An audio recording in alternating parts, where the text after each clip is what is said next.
불러놓도록 할게요. 자, 그 다음에 그래서 이제 K-민즈 클러스터링을 볼 건데요. 자, K-민즈 클러스터링은 뭐냐? 우리가 지금 여기 또 똑같은 예시를 해봅시다. 우리가 지금 여기 60명이 있잖아요. 이 60명을 데리고 자 비슷한 애들끼리 또 모여서 또 뭉쳐서 그룹을 만들어라 라고 했을 때 아까는 그러니까 뭔가 아래서부터 하나씩 합친 거라면은 K-민즈는 뭐냐면 프로토타입 베이스드 클러스터링 프로블럼이라고 해서 우리가 조짜할 때 어떻게 해요? 조장을 정하고 조를 짤 수 있는 거죠.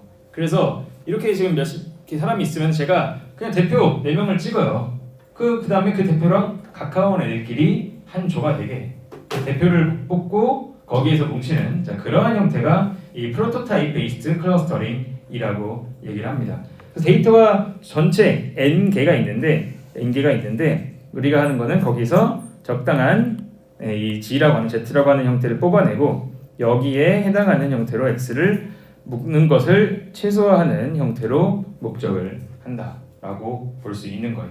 자, 이게 어떤 의미냐면은 자, 이것도 똑같아요. 자, 어떤 클러스터링이 가장 좋은 걸까라고 하는 그런 개념이 있을 거 아니에요. 자, 예시를 제가 좀 들어봅시다. 예시를 이렇게 나와 있어가지고 자, 데이터가 지금 분포가 이렇게 되어 있어요. 데이터 이렇게 분포가 되어 있어요. 뒤에 비슷한 예시가 나오겠지만 자, 이러면은 누가 봐도 데이터를 세 가지로 한다 했을 때 여기 있는 지점, 여기 있는 지점으로 해서 묶는 게 좋잖아요. 그렇죠? 자, 그래서 여기에서는 우리가 중요한 점은 이 대표라고 하는 점을 어디에 대표자를 가져갈지, 그 다음에 몇 개를 해야 될지 이게 문제인 거예요. 자, 몇 개를 만들고 어디에 놓을지. 근데 그 다음에 또 지표가 있어야죠. 자, 좋은 게 뭐냐? 좋은 클러스터링은 뭐냐? 우리가 자 지금 데이터를 지금 개수는 여기는 미리 정해줍니다. 그래서 개수를 K개라고 할게요. K개 뭐 그룹으로 나눈다고 해볼게요. 자, 그러면은 자 제가 여기 지금 60명 가지고 자 4개의 그룹으로 나누자라고 할게요. 자, 그러면 대표도 4개가 있어야죠. 조장이 4명 있어야 될 거 아니에요. 조장 4명에 4개에서 가까운 애들끼리 뭉쳐야 되잖아요. 그래서 뭉치는 게 뭐냐? 이 J가 여기가 대표예요. 대표. 자, 대표를 Z라고 했을 때 그러면은 이 J에 해당하는 여기에 해당하는 형태의 X들이 있을 거 아니에요. 그래서 XI에서 AJ. 그래서 예를 들어서 J가 1이 뭐예요? 이게 1조죠. 자, 그렇죠? 1조면은 J가 누구냐면은 얘가 1조의 조장님이에요. 자, 1조의 조장이랑 그 다음에 1조에 속한 X들 1조 조원들이죠. 자, 1조 조원들이랑 1조 조장들이랑 가까워야지 좋을 거 아니에요. 그쵸? 자, 여기서 위에 보듯이 여기 있는 이 조장님과 이 조원들이 가까이 있어야 좋잖아요. 그래서 이거를 최소화할 수 있는 이 목적, 이거를 최소화할 수 있는 우리가 대표를 몇 개 구할지가 여기에 문제라고 볼 수 있는 거예요. 항상 대표를 잘 뽑아야 되잖아요. 대표를 잘 뽑아서 어디다가 대표를 해야지 잘 관리할 수 있을까? 약간 이런 느낌이라고 봐주면 될 것 같아요. 아니면 제가 또 다른 생각이 났는데 비슷한 예시를 또 하나 들어볼게요. 자, 어떤 예시냐면 이런 거예요. 우리가 똑같은 예시예요. 자, 데이터가 이렇게 있어요. 그냥 사람들이 이렇게 산다고 해볼게요. 자, 비슷한 문제, 똑같은 문제. 이거를 좀 닮아서 예를 들어서 사람들이 살고 있어요. 자, 그럼 예를 들어서 우리가 사람들이 사는 곳에 예를 들어서 이마트를 짓는다 해봅시다. 마트가 있어야 되잖아요. 자, 이마트를 짓는데 어디다 지어야겠어요? 사람들이 살고 있는 딱 봐도 이건 누가 봐도 3개를 지어야겠죠. 여기 가운데 3개 이렇게. 왜냐하면 그 이마트를 대표로 치면 그 이마트랑 다른 사람들끼리의 내부 거리가 최대한 짧아지는 게 좋은 거잖아요. 데이터가 이렇게 있는데 이마트를 여기 이렇게 3개 지어버리면 의미가 없는 거잖아요. 그렇죠? 그러니까 가장 가까운 곳에 사람들이 잘 이용할 수 있는 그 조장이랑 요원, 딱 대표랑 가까운 형태의 우리가 지정을 해야겠죠. 근데 이게 당연히 어렵겠죠. 어디서 주는지가 당연히 어려운 문제인데 이 데이터를 가장 자연스럽게 만드는 거를 수식적으로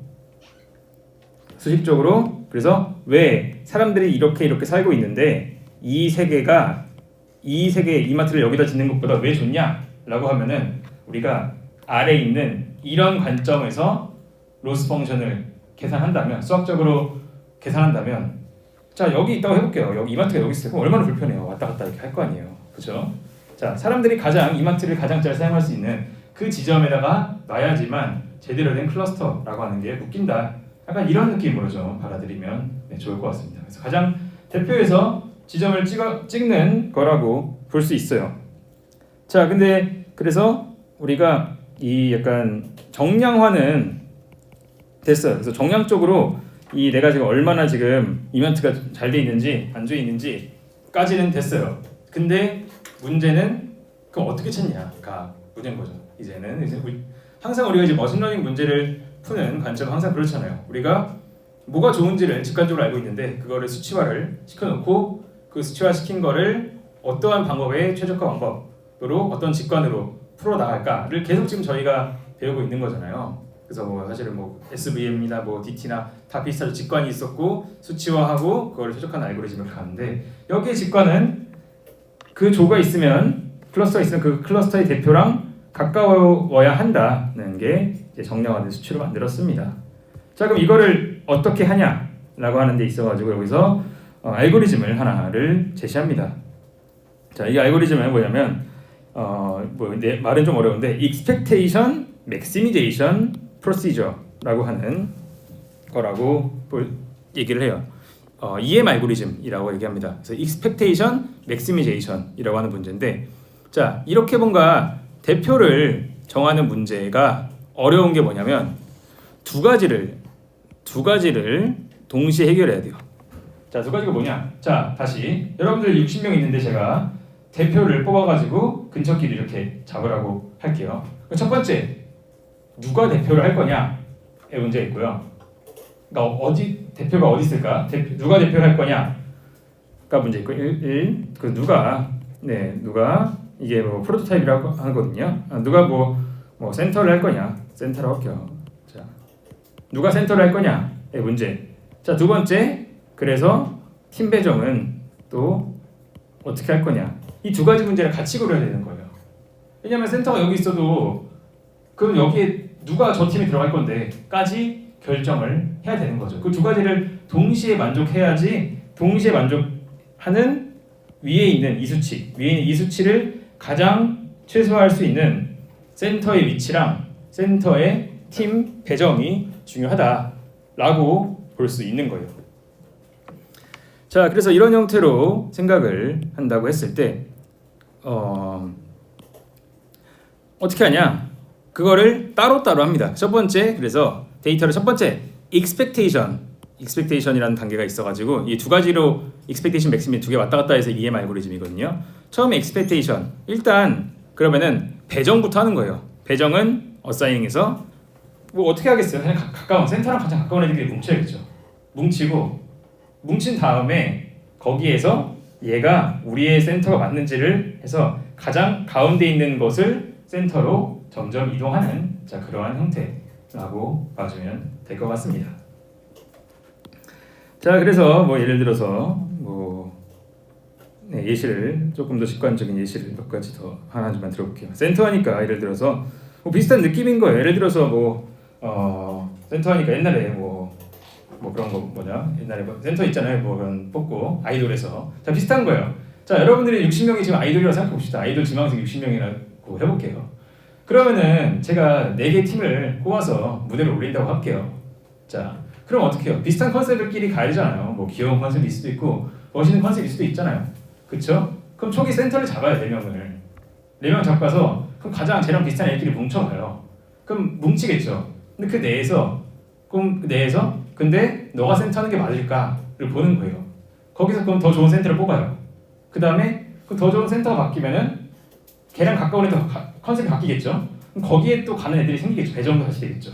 그럼 또 다시 센터를 뽑고 또 다시 배정하고 이렇게 하다 보면은 적당히 어느 순간 수렴이 돼서 가장 비슷한 애들끼리 뭉치는 조합들이 만들어진다. 그러니까 이렇게 좀 직관적으로 이해가 되는 굉장히 쉬운 알고리즘이라고 볼 수 있겠습니다. 자, 볼게요. 그 예시. 그래서 이거 보면 바로 이해되는데, 자, 계속 뭐 아이돌 얘기를 하면, 자, 데이터가 이렇게 있어요. 데이터가 이렇게 있는데, XY 축이 당연히 하나의 변수가 있겠죠. 자, 이렇게 세 가지가 있을 때, 자, 처음에 얘네 가지고 너희끼리 잘 정해봐라. 팀을 정해라. 라고 했어요. 그러면은 굉장히 의견이 분분하겠죠. 누가 어디가 센터를 할지. 그래서 초기 센터를 그냥 일단 잡았어요. 일단 잘 모르겠어요. 초기 센터 그냥 랜덤하게 잡아요. 그 초기에 너가 센터하고 너가 센터하고 너가 센터 이렇게 하라고 해요. 네. 그러면 어떻게 해요? 센터가 잡히니까 가까운 애들이 센터를 해야겠죠. 그쵸? 그 센터가 이 세 개니까 이 다음에 넘어가는 거는 이 초록색, 빨간색, 파란색과 가까운 애들끼리 배정이 된 거예요. 그렇죠? 합리적이죠. 근데 했어요. 근데 이렇게 빨간색 그룹이 이제 만들어졌어요. 빨간색 그룹이 이렇게. 자, 이렇게 그룹이 세 개가 만들어졌어요. 그럼 이 빨간색 내부에서 말이 나오는 거죠. 이렇게 우리가 구성이 됐는데 너가 센터가 맞냐? 라고 하는 거예요. 그럼 여기서 얘의 평균 지점으로 센터를 바꿉니다. 센터를 바꾸고요. 오른쪽도 얘도 끝이니까 얘도 센터를 바꿔요. 얘도 센터를 바꿔요. 살짝 바꿔요. 그러면은 센터가 바뀌면은 또 바뀌는 거죠. 센터가 바뀌면 예를 들어서 이런 애들 같은 경우는 원래 빨간 센터였는데 센터가 움직이니까 이제는 여기를 이용하는 게 나은 거죠. 여기에 맞게 또 배정을 합니다. 그래서 바뀌어요. 그러다 보면은 어느 순간 이렇게 좀 아름다운 형태로 된다라고 하는 게 이 K-민즈라고 하는 알고리즘입니다. 그래서 센터를 계산하고 할당하고 그게 하나를 우리가 이거 뭐 수학적으로 표현하면 이게 expectation maximization이라고 얘기하는 거기 때문에 그래서 EM 알고리즘의 형태로 얘를 구한다라고 얘기를 할 수 있겠습니다. 자, 그래서 뭐 직관적으로 이해되죠. 센터를 구해서 왔다 갔다 하는 이 과정을 보면은 바로 이해가 될 겁니다. 자, 근데 그러면은 이 K-민즈 알고리즘이 가장 근본이고 그냥 누가 그냥 클러스터링 한번 해봐라 라고 하면은 K-민즈를 다 보통 해요. 그냥 K-민즈가 하는 기본인데 근데 K-민즈에서 우리가 전에 배웠던 하이어키컬 클러스터링과 다른 점이 하나 있다면은 얘는 K를 줘야 된다는 거예요. 팀을 4개로 짤지 5개로 짤지는 미리 사용자가 보통 정해줍니다. 왜냐하면 뭐가 좋을지 모르기 때문인 거죠. 왜냐하면 그거에 따라서 팀을 조기 센터를 몇 개를 정할지를 하는 거잖아요. 그래서 똑같이 이렇게 데이터가 있는데 이 데이터는 그냥 대충 봐도 K-민즈 했을 때 3개를 쓰는 게 좋긴 하지만 2개로 센터 구하면 왼쪽처럼 되고 3개로 센터 구하면 가운데처럼 되고 4개로 센터하면 오른쪽처럼 되는 자, 이런 형태로 좀 달라진다고 볼 수 있습니다. 자, 그래서 이런 형태로 약간 그리디언 형태로 움직이는 게 이건데 근데 우리가 물론 K개를 사람이 정해준 다음에 알고리즘이 돌아가는 거긴 하지만 그래도 내가 뭐가 좋을지를 결정은 해야 된다는 거죠. 뭐가 좋을지 결정을 해야 되는데 그러면은 얘를 어떻게 결정할까라고 했을 때 이 SSE라고 하는 방법을 통해 가지고 적당한 K의 개수를 정합니다. 자, 여기는 아까 얘기했던 그 이마트 예시랑 비슷해요. 자, 우리가 사람들이 이렇게 살고 있는데 이마트를 어디다 지으면 사람들이 가장 잘 이용할까를 고민하는 그런 문제라고 생각해 봅시다. 당연히 이마트를 2개 지으면 왼쪽처럼 이용하겠고 이마트 3개 지으면 가운데고 이마트 4개 지으면 오른쪽이잖아요. 근데 여러분들이 이마트 사장님이라 치면 뭔가 가장 오른쪽은 굳이 필요 없죠. 굳이 저렇게 안 해도 비슷하잖아요. 그럼 얘를 어떻게 이용할까? 어떻게 생각을 할까? 어떻게 해야지 우리가 가운데로 갈 수 있을까를 생각을 해봤더니 이 SSE가 사실은 우리가 목표로 했던 이 수치거든요. 이 수치. 모든 사람이 이마트를 가는 시간의 합인 거예요. 어떻게 보면 내가 이마트를 이용하는 합을 당연히 세상에 이마트가 많아지면 많아질수록 좋겠지만 어느 순간은 별로 효용이 없을 수도 있겠죠. 내 집 앞에 뭐 한 블럭 거리에 이마트 있는 거랑 2블럭이 있는 거랑 별 차이가 없잖아요. 어느 순간은 그거에 대한 효용이 정말 떨어진다는 거죠. 우리가 이용했을 때 편의점도 마찬가지. 편의점 같은 건 똑같이 생각하면 돼요. 자, 그렇게 생각했을 때 그러면은 우리가 K 이마트를 늘릴 때마다 K를 늘릴 때마다 이 SSE가 얼마나 감소하는지를 본 거예요. 자, 다시 비슷하게 서울시에 이마트를 몇 개를 지었을 때 사람들이 이마트를 가는 평균 거리가 감소하냐를 잰 거예요. 그래서 마트가 하나일 때는 이랬다가 두 개일 땐 당연히 엄청 좋아하겠죠. 막 사람들이. 세 개일 때까지 엄청 좋아요. 막 사람들이 막 좋아요. 근데 네 개부터는 별로 효능이 없을 수도 있어요. 그러면은 어디서 멈춰야 되냐? 여기서 멈춰야 된다는 거죠. 그래서 이 효용을 잘 생각해야 라고 하는 게 여기 보입니다. 그래서 이거를 엘보우 포인트라고 합니다. 왜냐하면 이게 뭐 팔의 관절이 이렇게 꺾이잖아요. 그래서 이 꺾이는 지점에서 보통 이 K민즈의 클러스터를 결정하는 게 가장 좀 일반적인 형태라고 이야기를 할 수 있겠습니다. 자, 그래서 SSE는 아까 우리가 이 평균 중앙점과 x 간의 이 거리의 합을 계산하는 형태라고 봐주시면 좋을 것 같아요. 자, 그래서 가로가 넘버고 클러스터, 그래서 이마트 개수고 이렇게 한다고 볼 수 있겠습니다. 그래서 우리의 목적은 끝까지 가는 게 아니에요. 가장 최소를 구하는 게 아니라 가장 적당한 효율에서 잡을 수 있는 걸 잡아야지 그 데이터에 딱 맞는 형태가 보통 될 수 있다라고 봐주시면 될 것 같아요. 그래서 이걸 또 뭐 측정하는 또 다른 방법도 있는데 보통은 이 SSE를 쓰는 게 가장 일반적이라고 볼 수 있고요. 다른 매저도 조금 몇 가지 좀 보도록 하겠습니다. 자, 그래서 뭐 한 매저 한 두 가지 정도가 더 나와 있는데요. 처음에 뭐 데이비스 빌딩 매저라고 하는 게 또 나와 있습니다.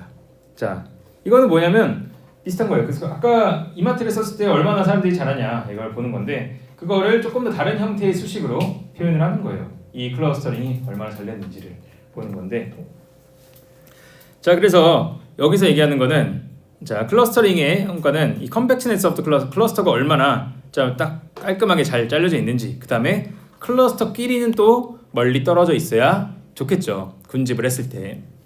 예, 아까 뭐 아이돌의 예시로 보면은 내가 우리 아이돌과 다른 아이돌의 컨셉이 겹치면 안 되잖아요. 그런 느낌으로 다른 애들과는 서로 달라야 된다는 거죠. 서로 다른데 내부끼리는 컨셉이 비슷해야 된다. 그러니까 그러한 개념이라고 보면 될 것 같아요. 그거를 측정할 수 있는 지표를 만들어 보자. 그러니까 이전에 말했던 이 SSE 지표는 클러스터끼리 얼마나 비슷한지, 얼마나 똑같은 애들끼리 있는지만 봤다면 여기는 다른 그룹과는 또 얼마나 차이가 있는지도 보는 게 두 번째 지표라고 볼 수 있을 것 같아요. 자, 첫 번째 그러면은 자, 아이돌 그룹에서 우리가 그러면 우리 그룹끼리 얼마나 컨셉이 잘 맞는가를 본다고 생각을 해보면은 자, M이랑 이렇게 X랑 이렇게 있잖아요. 그래서 거기에 대해서 평균 계산하는 것과 동일합니다. 그래서 우리 팀 센터랑 나랑 얼마나 가까이 비슷한지를 전체적으로 계산해서 수치를 계산할 수 있어요. 여기는 아까랑 거의 비슷한데 두 번째 세퍼레이션. 근데 우리 팀 컨셉과 다른 팀의 컨셉은 얼마나 다르냐를 보면은 당연히 센터 간의 거리를 보면 되겠죠. 우리 팀 센터랑 다른 팀 센터랑 멀리 좀 달라요 서로. 그러면은 우리 컨셉이 다르다는 뜻이잖아요. 그런 느낌입니다. 센터 간에 얼마나 멀리 떨어져 있는지를 M이라고 하는 형태의 수치로 계산을 해요. 그래서 M을 분 모여놓고 S를 위에 놓으면은 거기 그 형태로 나온다고 볼 수 있겠습니다. 그래서 이걸 보면 여러분들이 아마 전에 배웠던 거 좀 비슷한 게 우리가 LDA 기억나나요? 예, 배운지 꽤 됐긴 했지만 저희가 중간고사 끝나고 봤을 때 LDA도 그 비슷한 컨셉이죠. 걔네도 우리가 어떤 그룹을 나눈다고 했을 때 그룹끼리는 멀어져야 되고 그룹 내는 뭉쳐야 한다라고 하는 게 약간 이렇게 클러스터링이나 그건 클래시피케이션이긴 했지만 그런 것들의 좀 공통적인 목표라고 볼 수 있겠습니다. 자, 그래서 이 값을 가지고 우리가 이 클러스터링이 얼마나 잘 됐냐, 얼마나 잘 안 됐냐를 구분할 수 있다고 하는 이런 지표의 하나로 볼 수 있겠습니다. 자, 그다음 비슷한 건 또 실루엣이라고 하는 이것도 좀 많이 쓰는데요. 실루엣 스코어라고 하는 형태로 이 클러스터링이 얼마나 잘 됐는지를 평가하는 지표예요. 자, 여기서 한번 봅시다. 이거는 뭐냐면 자, A랑 B라고 하는 형태로 나누는데요. 자, A는 뭐냐? 여기도 아까랑 비슷해요. Average distance from the data point to other data point in the same cluster. 그래서 같은 클러스터 내의 거리들을 A로 하고 그 다음에 아래 건 뭐겠어요? 네, 다른 애들 간의 거리, 그러니까 우리 팀이 아닌 다른 팀들 간의 다른 팀원들 간의 거리를 B로 표현해가지고 그거를 A, B분의 해가지고 얘를 계산할 수 있어요. 근데 얘는 아까 봤던 이 데이비스 뭐 블린 메저라고 조금 다른 게 여기는 지금 서메이션 하잖아요. 얘는 전체의 전체의 수치를 보는 거예요. 예. 그러니까 전체 데이터 평균적으로 얼마나 잘 됐냐를 보는 거라면 실루엣은 뭐냐면 자 개개인이 보는 거예요. 개개인. 내 기준으로 우리 팀원들과 내가 얼마나 가까운지, 우리 팀 아닌 사람들과는 얼마나 내가 멀리 떨어져 있는지를 각각의 하나하나 데이터 포인트들의 관점에서 포인트 데이터 샘플 하나하나로 본다는 게 이거의 차이라고 할 수 있습니다. 물론 당연히 그래도 평균 계산하면 평균이 나오기는 하죠. 그래서 이런 형태로 계산하는 게 이 실루엣 스코어라고 볼 수 있겠습니다. 실루엣 스코어는 개개인별로 나오는 거예요. 내가 이 팀에 정말 잘 배정이 됐는가 아닌가 뭐 이런 거를 볼 수가 있는 거죠. 그래서 실루엣 스코어는 뭐 이렇게 나옵니다. 자 이게 뭐 약간 뭐 붓으로 칠한 것 같이 보이긴 한데 이게 뭐냐면은 자 한번 보도록 할게요. 자, 실루엣 스코어 이게 뭐냐면 이게 지금 굉장히 미세하지만 이거 하나하나가 굉장히 얇은 하나하나가 데이터들 하나하나를 의미한다고 보면 될 것 같아요. 그래서 데이터 하나하나가 실루엣 스코어가 몇인지를 이렇게 데이터별로 쫙 이렇게 보여주는 거라고 봐주시면 되겠습니다. 그래서 데이터가 10,000개면 이게 예를 들어 10,000개의 데이터를 그냥 겹쳐놔서 이렇게 그냥 똑같이 이렇게 보이는 거예요. 자 그래서 실루엣 스코어는 그러면은 어떤 게 좋냐? 당연히 이 값이 크고 이 값이 같은 클러스터 내에서 좀 균일하게 나와야지 조금 좋은 그런 실루엣 값이라고 볼 수 있어요. 그래서 이것도 K를 결정할 때도 쓰긴 하는데 왜냐하면은 K가 잘못되면은 우리가 예를 들어 우리가 지금 팀이 있어요. 우리 팀에서. 근데 우리 팀에 어떤 애는 너무 잘 녹아들고 어떤 애는 잘 못 녹아들어요. 그러면 안 되겠죠. 우리 팀원 애들끼리도 비슷한 형태로 서로 간의 거리랑 이런 게 유지돼야지 좋은 거라고 볼 수 있잖아요. 그래서 그걸 보는 거예요.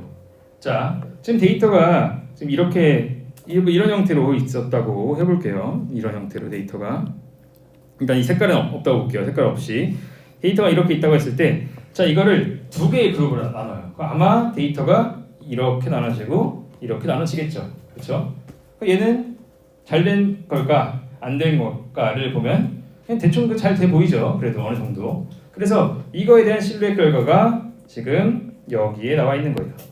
그래서 이 까만 게 뭐겠어요? 까만 게 왼쪽 아랫부분이 까만 거겠죠. 여기서 까만 거를 표기한 게 왜냐면 데이터가 많잖아요. 위아래로 두꺼우니까. 그래서 그리고 여기는 또 잘 묶인 걸 볼 수 있죠. 여기가 아마 여기에 해당하는 부분일 거예요. 그래서 여기는 모든 애들이 좀 균일하게 전체 뭐 이마트에 지금 전체 이마트를 사용하는데 균일하게 이용하는데 여기 같은 경우는 조금 어떤 애들은 좀 너무 서로 멀기도 하고 얘네들은 좀 불만이 있을 수 있겠죠. 좀 너무 멀거나 나는 사실 얘랑도 가까운 것 같은데 그러니까 이런 느낌으로 간다는 거죠. 자 그래서 첫 번째 이렇게 나오는데 그래서 이걸 보니까 여기 아랫게도 별로네 해서 가운데로 두 개로 하면은 이렇게 되고요. 세 가지로 하면 이런 식으로 되는 거를 볼 수 있는 거예요.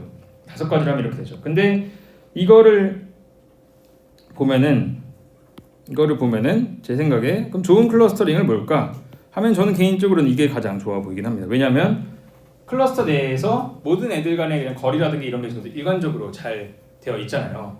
그래서 보통은 이럴 때는 좀 가운데 게 그러니까 두 번째 게 그래도 좋은 클러스터다 이렇게 좀 얘기를 할 수 있을 것 같습니다. 여기 같은 경우도 뭐 잘 되긴 하지만 조금 이 부분이 데이터가 너무 이렇게 삼각형으로 나온다는 것은 균일한 형태로 뭔가가 잘 안 된다는 그런 의미를 볼 수 있겠죠. 다른 애랑 더 가깝다던가 등등.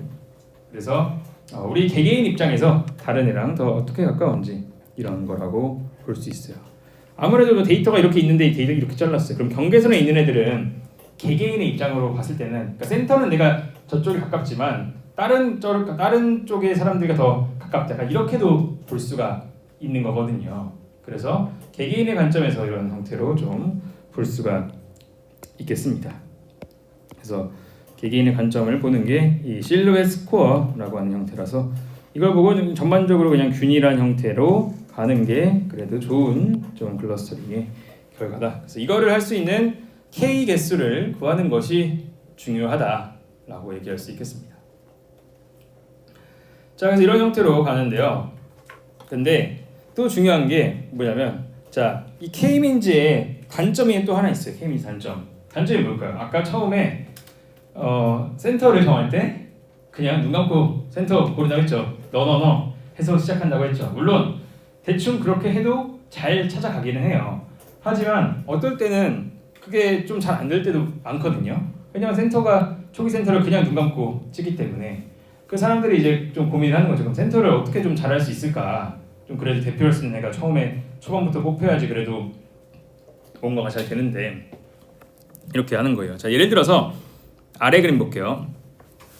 자, 아래 그림 같은 자, 이러한 데이터로 볼게요. 자, 이러한 데이터는 누가 봐도 클러스터링이 이렇게 하는 게 좋아 보이죠. 직관적이죠. 당연히. 이게 좋은데 근데 초기 리더를 잘 잡아야 되는데 초기 센터를 여기 이렇게 잡았어요. 이렇게 잡아서 계속 돌려봐도 여기에서 수렴을 해버리는 거예요. 초기가 좀 잘못 잡혔기 때문에 약간 여기서는 아무리 가도 그러니까 이게 약간 그리디 알고리즘처럼 가는 그런 느낌이 있기 때문에 어떻게 가면 초기가 초반에 잘못 잡으면은 아예 그냥 수렁에 빠질 수도 있다는 거죠. 자, 그래가지고 어떻게 하냐면은 사람들이 이거 초기 센터에 너무 영향을 많이 받는다라고 해가지고 조금 이거를 잘할 수 있을까 어떻게 하면 잘할 수 있을까 이런 것들을 좀 고민을 해봤어요.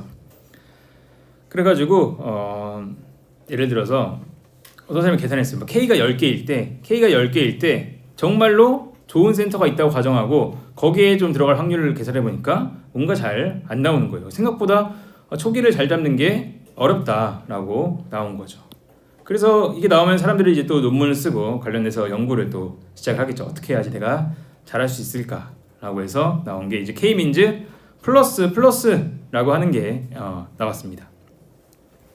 자, 이건 뭐냐면은 K민즈를 하는데 그냥 계속 좀 반복해서 하는 거예요. 그래서 예를 들어서 처음에 당연히 센터를 잡아가지고 진행을 해요.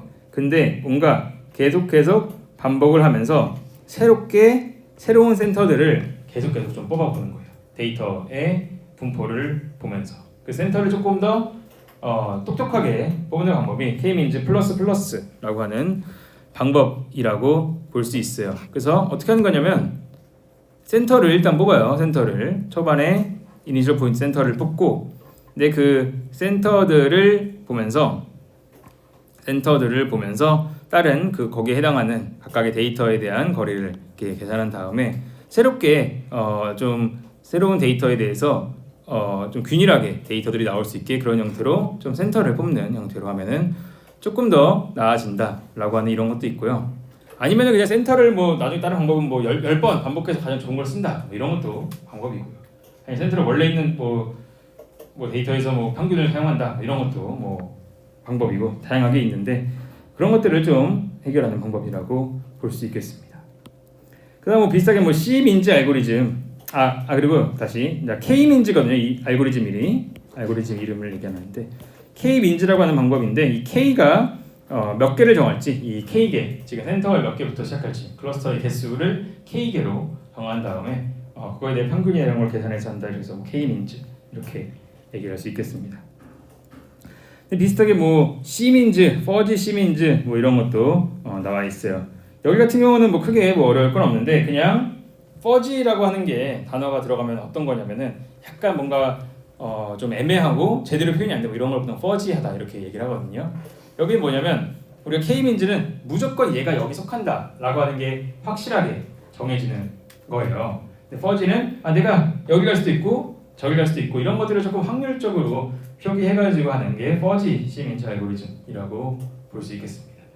예를 들어서 아까 이마트 예시에서 제가 뭐 주위에 뭐 5km 거리 이마트 있고 4km 거리 이마트 있다 그러면은 경우에 따라서 제가 저거를 이용할 수 있는 거잖아요. 4km짜리, 5km짜리를 뭐 그런 것처럼 조금 더 그거를 확률적으로 분배될 거를 좀 고려하고 짜는 게 이 C민즈라고 하는 알고리즘입니다. 그래서 계산 방법을 조금 이렇게 확률의 형태로 나타내는 게 아주 유일한 좀 차이점이라고 볼 수 있는데 최근에는 뭐 그렇게 많이 쓰이진 않습니다. 이 알고리즘 자체는. 자, 그래서 K민즈를 쭉 살펴보고 있는데 그래서 K민즈가 가장 대중적이고 많이 쓰고 사실 아까 전에 봤던 어글로머레이티브 클러스터링보다 가장 많이 쓰는 기본적인 거라고 볼 수 있겠습니다. 그래서 여기는 클러스터의 개수를 정해줘야 된다는 게 어떻게 보면 장점이자 단점이라고 볼 수 있고, 클러스터 개수를 그럼 어떻게 정하냐를 할 때 아까 뭐 SSE라든지 실루엣이라든지 그런 것들도 다 이 개수를 잘 정하는데 필요하다고 볼 수 있겠습니다. 근데 K민즈가 장점은 굉장히 빨라요. 굉장히 빠르고요. 그다음에 데이터도 소규모 데이터로도 돌릴 수가 있습니다. 왜냐하면 중점만 잡으면은 뭐든 되기 때문에 이런 게 또 가능하다고 볼 수 있겠죠. 근데 이 K민즈도 당연히 단점들이 존재합니다. 그 단점들이 존재하는 게 아까 처음에 랜덤이션 초기 센터가 잘못 잡혀버리면 이상하게 갈 수 있다라고 하는 거랑, 그 다음에 조금 뒤에 나오겠지만 조금 복잡한 형태의 데이터들을 좀 클러스터링을 잘 못한다는 그런 단점이 존재해요. 지금 바로 뒤에서 제가 또 설명을 드리도록 하겠습니다. 그 다음에 피처 스케일링이 영향을 받는다, 뭐 당연한 거고요. 그 다음에 클러스터링 개수를 알아야 되기 때문에 뭐 조금 예를 들어서 어떤 사람이 제가 여러분들께 막 데이터를 막 확 주고 클러스터링에서 분석해봐 라고 하면은 내가 K를 몇 개부터 할지 이런 것들이 좀 감이 안 잡힐 수 있잖아요. 그래서 그런 면에서 조금 어려울 수도 있다, 이런 게 또 단점이라고 볼 수 있겠습니다. 자, 근데 이 K민즈의 가장 큰 단점 중에 하나는 뭐냐면은 이게 K민즈는 센터가 있으면 그 센터랑 가까운 애들이 할당되는 구조잖아요. 그렇죠? 그러면은 그 경계 같은 게 어떻게 되겠어요? 보통 원형이나 구 형태로 되겠죠. 그렇죠? 이 거립돼서 되기 때문에. 근데 이 세상의 모든 데이터가 그렇게 구나 원형의 형태로 되어 있지가 않아요.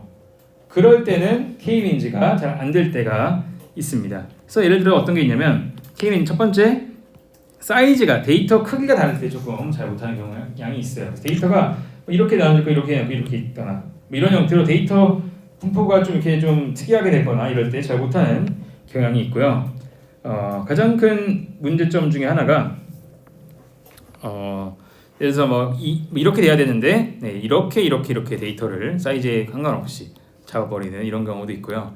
그 다음에 덴시티 분포가 여기는 좀 성그러하게 돼 있고 여기는 이렇게 막 뭉쳐 있는 경우는 K민즈는 보통 왼쪽처럼 하는 게 좋은데 여기에 데이터가 있는 거랑 여기 데이터 있는 거랑 다르니까 여기 이런 식으로 잡아버리는 이러한 단점이 또 있다고 볼 수 있겠습니다. 그 다음에 가장 큰 단점이 non-global shape라고 하는 건데요. 이거는 뭐냐면은 자, 데이터가 이렇게 약간 태극마크의 형태로 있는 데이터가 있다고 한번 생각해 볼게요. 이게 굉장히 유명한 투문 데이터라고 하거든요. 그래서 이게 하나가 이 반달처럼 생겼다 해서 투문 데이터라고 합니다. 자, 이 투문 데이터는 그냥 대충 봤을 때 어떻게 한 클러스터링이 잘한 거겠어요?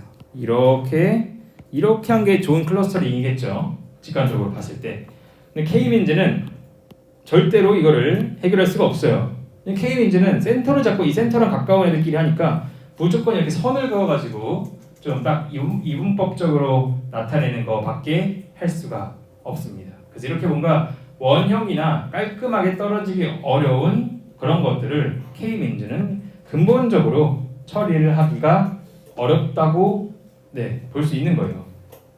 그렇겠죠. 여러분들이 이거를 센터를 아무리 잘 잡아도 아래 왼쪽의 달과 오른쪽의 달로 구분하는 게 불가능하잖아요.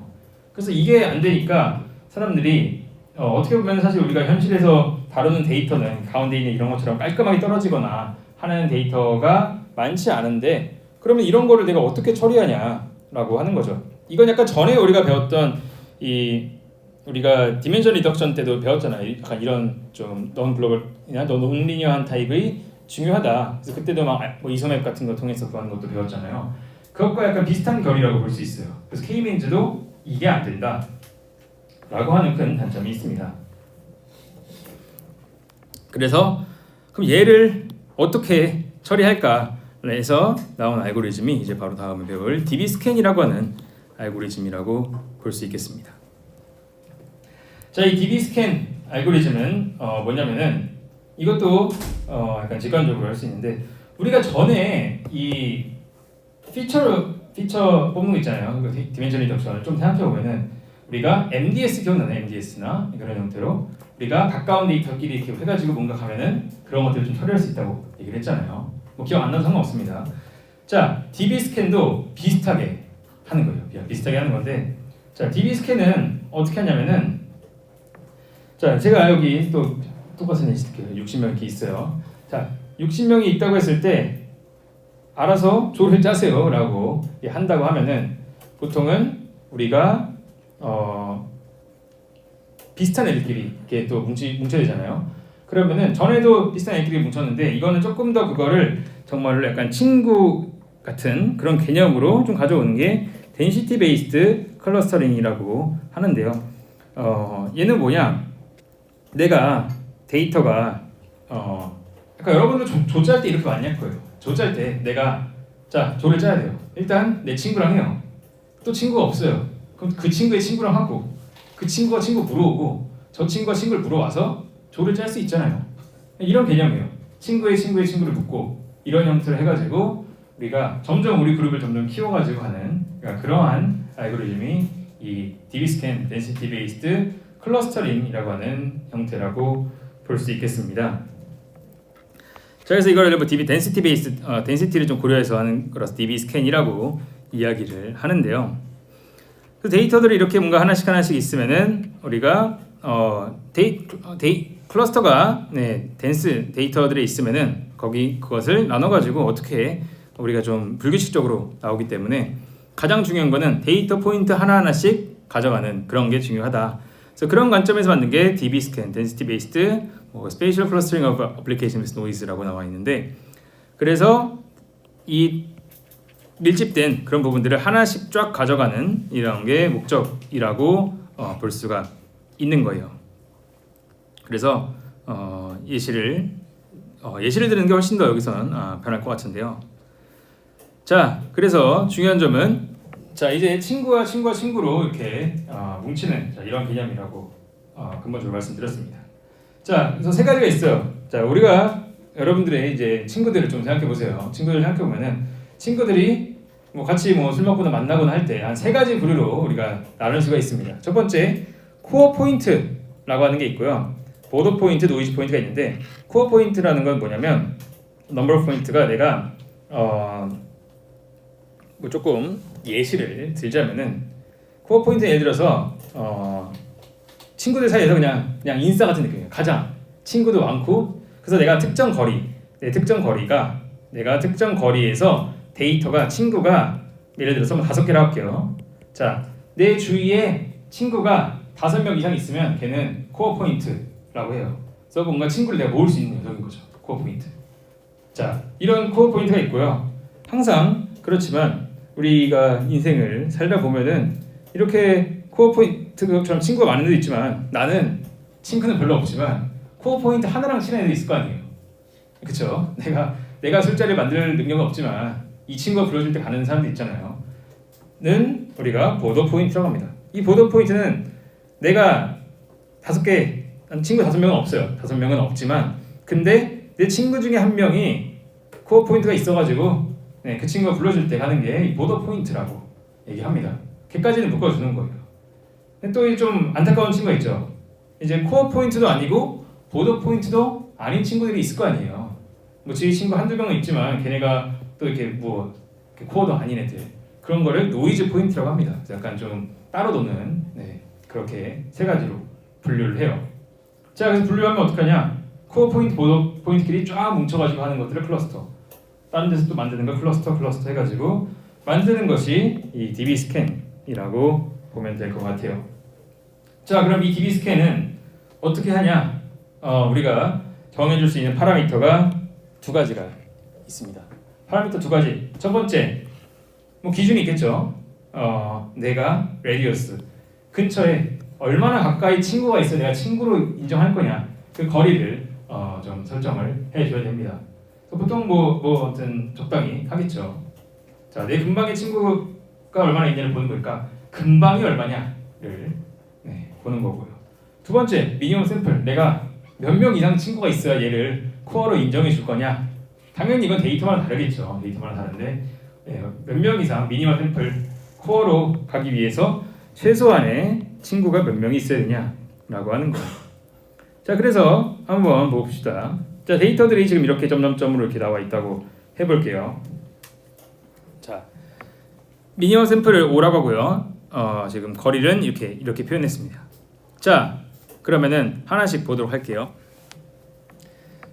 자, 예를 들어서 A 볼게요. A는 반경 안에 친구가 하나, 둘, 셋, 넷, 다섯, 6개 있죠. 그럼 A는 뭐예요? 코어 포인트인 거예요.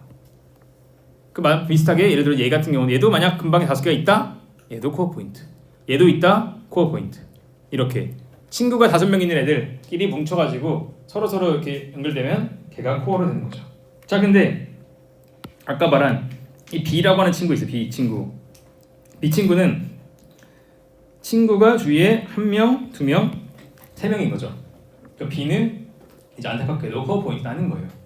하지만 B는 그래도 코어 친구가 있기 때문에 보더 포인트라고 갈 수 있는 거예요. 어떻게 보면 이 클러스터의 경계가 돼서 보더 포인트라. 그래서 아마 클러스터가 이렇게 될 거예요. 아마 한다면 클러스터의 끝자락에 있는 애들인 거죠. 그래서 B는 보더 포인트라고 얘기를 할 수 있겠습니다. 네, 그래서 친구가 많지는 않지만 그래도 그런 핵심 친구가 1명 있다. 자, 근데 안타까운 게 이제 이런 친구들이죠. 이런 친구들. 내 주위를 봐도 없고 친구가 5명이 안 되고 또 코어 친구도 없으니까 여기는 노이즈로 그냥 하는 거예요. 왜냐하면은 우리가 이 DB 스캔을 그냥 계속 하다 보면은 노이즈가 너무 많아요. 노이즈도 생기고 얘는 어떻게 하지, 저는 어떻게 하지 이런 문제가 생기거든요. 그래서 이렇게 너무 그냥 메이저에서 좀 빠진 메이저가 좀 아닌 애들은 일단은 좀 제외를 하고 구성을 하자. 그러니까 이런 느낌이라고 봐주시면 될 것 같습니다. 우리도 마찬가지잖아요. 여러분들 중고등학교 때 생각해 보면 노는 무리들이 있는데 노는 무리들 중에 당연히 친구 반 애도 있고 걔 친구 있고 또 그룹이 있고 나는 그룹 없이 혼자 놀겠다 친구도 있고 그거랑 똑같은 겁니다. 그래서 그러한 형태로 우리가 친구 관계처럼 구하는 게 DB 스캔이라고 하는 알고리즘이에요. 근데 DB 스캔은 이렇게 코어 보더 노이즈를 다 결정한 다음에 그 다음에 코어끼리 그냥 뭉치는 거죠. 그래서 너 코어고 나도 코어고 서로 간에 겹치면은 같은 클러스터. 그래서 친구 무리가 이렇게 커져가지고 가는 형태라고 볼 수 있겠습니다. 그래서 데이터가 이렇게 쫙 이렇게 있다고 그랬을 때 코어 보더 노이즈가 이렇게 있다고 보고 그래서 내가 density reachable 내 반경거리 안에 있는 애들이면은 걔네끼리 코어끼리 연결돼 있으면은 걔네도 하나로 이제 클러스터로 쭉 가는 거죠. 근데 그게 어느 순간 끊기겠죠. 끊기면은 거기까지가 클러스터고 그런 거라고 봐주시면 되겠습니다. 그리고 보더 포인트들도 거기까지는 같은 것까지로 들어간다라고 봐주시면 되겠어요. 그래서 돌려보니까 점점 이렇게 친구 영역이 넓어지면서 우리 친구들을 잡는 그런 형태가 된다고 볼 수 있겠습니다. 자, 그래서 DB 스캔을 하면 좋은 점이 뭐냐? 아까 말한 이 데이터를 해결할 수 있어요. 이 데이터를 왜 해결할 수 있냐? 이 데이터의 형태를 보면은 자, 얘가 코어 막 잡아가요. 코어 친구들끼리 막 잡아요. 막 친구들끼리 여기까지 가죠. 여기도 코어 친구 이렇게 잡아줘요. 그래서 이러한 데이터를 DB 스캔은 해결을 할 수 있습니다. 그래서 그런 장점이 있다고 봐주시면 될 것 같습니다.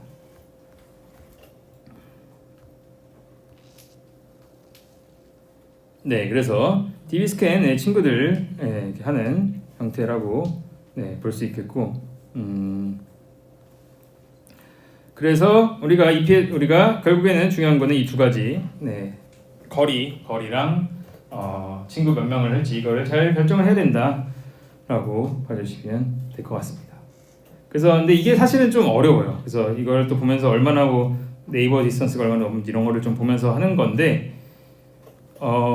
현실적으로 DB 스캔이 또 그렇게까지 많이 안 쓰이는 이유가 이게 좀 어렵다는 측면이 있어요. 왜냐하면 데이터마다 이 덴시티라고 하는 게 이게 0.5가 될지 0.7이 될지 굉장히 미세한데 그거를 잘 잡기가 좀 어렵거든요. 그래가지고 조금 잘 아는 데이터, 내가 이 데이터를 정말 잘 안다 이런 게 아닌 이상 조금 잘 안 되는 그런 특징이 있다고 볼 수 있겠습니다. 자, 그래서 그 DB 스캔의 마지막 장단점 좀만 더 얘기하자면 그 DB 스캔은 네 정말 EPS 이 거리 친구를 어디까지 할지 이런 것들에 대해서 조금 민감하게 반응한다는 좀 특징이 있다고 볼 수 있고요. 근데 장점이 뭐냐? 장점이 첫 번째 클러스터 개수를 미리 정해줄 필요가 없습니다. 그렇죠? 클러스터 개수가 없는 거죠. 이거는 그냥 친구끼리 모여서 그냥 우리 반의 세력도를 보는 거잖아요. 한마디로 우리 반에 누가 친구인지. 거기에 뭐 2개, 3개가 어디 있겠어요. 그냥 내가 친구의 범위를 어떻게 설정할지에 따라 달라지는 거예요. 클러스터 개수가 필요 없다.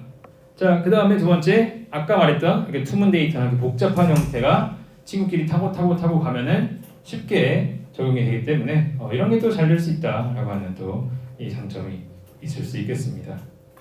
그 다음에 세 번째가 당연히 아웃라이어. 네, 이 약간 노이즈에 또 잘 된다는 장점이 있어요. 사실은 이 클러스터링을 할 때 가장 갑자기 이걸 망치거나 좀 이상하게 하는 게 가끔씩 있는 이상한 데이터 하나하나가 문제가 생기거든요. 왜냐면 그거 하나하나가 굉장히 연산에도 영향을 미치고 걔를 다 끌고 가려고 하니까 문제가 생기는 건데 여기는 그런 거 없습니다. 여기는 약간 친구의 해계니까 그냥 버리는 거예요.